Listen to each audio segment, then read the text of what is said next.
Nakakatamad na mag-upload sa Reels o sa long videos. Ang dashboard ko hindi na umaangat. Kulang-kula na.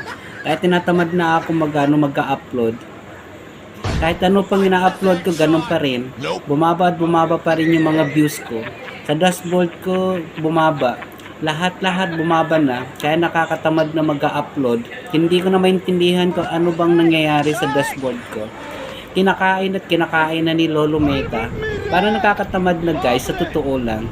Araw-araw ka nag-engagement, nanonood, tinatapos mo. Tapos ang dashboard mo, ganun pa rin.